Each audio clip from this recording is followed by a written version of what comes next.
గత కొన్ని రోజులుగా మనం ఈ యుద్ధాలు చూస్తూనే ఉన్నాము. గాజా అయిపోయిందో లేదో ఇప్పుడు ఇరాన్, ఇజ్రాయెల్, అమెరికా మధ్య యుద్ధాలు చూస్తున్నాం. అసలు 1979 కంటే ముందు ఇరాన్ ఎలా ఉండేది, ఎప్పుడు ఎలా ఉంది? ఎందుకంటే అంతకుముందు అసలు ఒక చిన్న గొడవ కూడా జరిగేది కాదు అని అంటారు ఇరాన్లో. ఇది ఎంతవరకు వాస్తవం? 1979 కంటే ముందు షా ప్రభుత్వం ఉండేదండి. షా రెజిమ్ ఉండేది. వాళ్ళు ఏంటంటే చాలా అల్ట్రా మోడర్న్ పర్షియన్ కంట్రీస్ అనమాట. అంటే అప్పుడు వెస్టర్న్ యొక్క అంటుకు ఉండేది అనమాట. వాళ్ళ యొక్క ఆధిపత్యం లేకపోతే వాళ్ళ యొక్క లుక్ అంతా ఉండేది. వాళ్ళు ప్రజలు కూడా చాలా హ్యాపీగా వాళ్ళకి నచ్చిన డ్రెస్ వేసుకోవటం, వాళ్ళకి నచ్చిన విధంగా ఉండటం.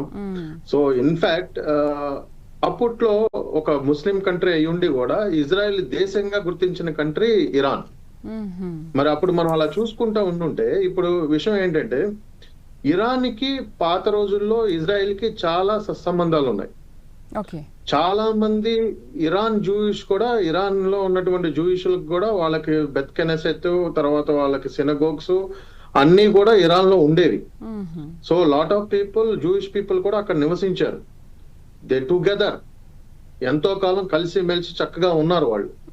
సో ఎప్పుడైతే ఈ రెజిమ్ అనేది ఐఆర్జిసి ఎప్పుడైతే వచ్చిందో, ఆ కమేనీ వాళ్ళ అయతుల్లాస్, ఈ కమేనీ వాళ్ళు వచ్చారు, ఇక బుర్కాలు మొదలెట్టడం, ఇజ్రాయెల్ ని చాంటింగ్ చేయడం అన్నమాట. ఏమని అప్పటి నుంచి అసలు వాళ్ళు వచ్చిన దగ్గర నుంచే ఇజ్రాయెల్ ఈ యొక్క మిడిల్ ఈస్ట్ లో క్యాన్సర్ గెడ్డ అనడం, డెత్ టు ఇజ్రాయెల్ అనడం, యుఎస్ ని అమెరికా డెత్ టు అమెరికా అనడం, ఇవన్నీ మొదలు పెట్టింది ఈ యొక్క ఐఆర్జిసి గ్రూప్.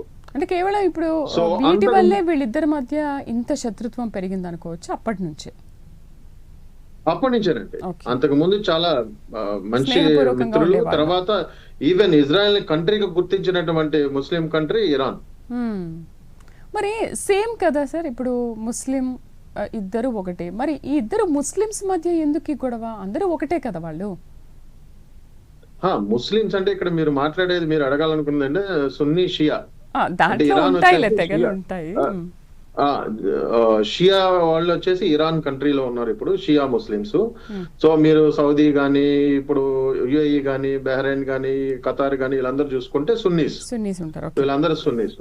సో వీళ్ళిద్దరిలో ఉన్న ఏంటంటే తేడా, వీళ్ళందరూ చూడండి ఇప్పుడు దుబాయ్ చూస్తే అల్ట్రా మోడర్న్ సిటీస్, చదువుకున్నారు, ఎక్కువ అభివృద్ధి చెందుతున్నారు, ఇవి అవుతున్నాయి. ఇప్పుడు ఇరాన్ లో చూస్తే ఏం గొడవలు ఉంటున్నాయండి?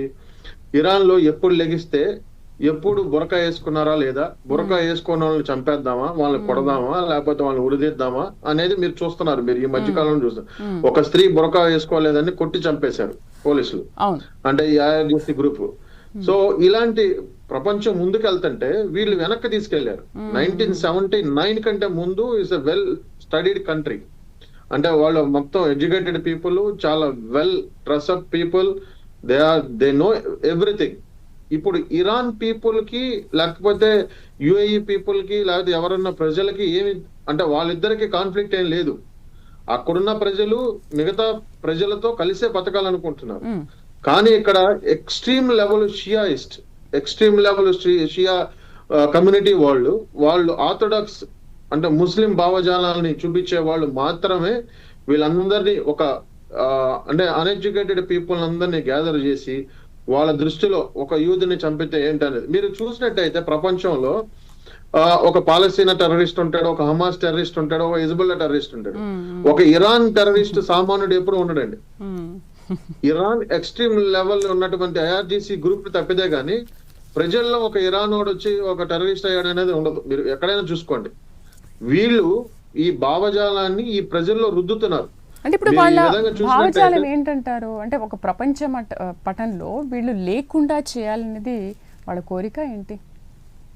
అవునండి. ఇప్పుడు ఇజ్రాయెల్ అనేది వీళ్ళు అనేది ఏంటంటే ఇజ్రాయెల్ అనేది మిడిల్ ఈస్ట్ లో క్యాన్సర్ గడ్డ. వీళ్ళు ఈ ముస్లిం కంట్రీస్ దేశాలన్నిటికీ కూడా ఇరాన్ సుప్రీం లీడర్ అవుదాం అనుకుంటుంది.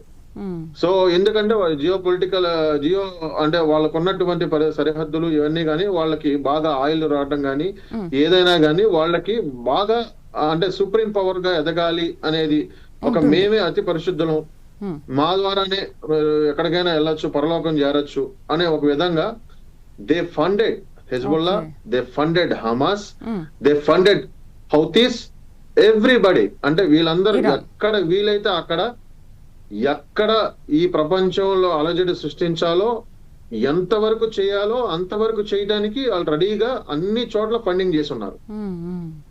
సో వీళ్ళ ఒక భావజాలం ఏంటి అంటే అందరిని ఆక్రమించాలి, ఏదో ఒక రోజు వాళ్ళని చేతిలో తీసుకోవాలి, వాళ్ళే ఉండాలి అని.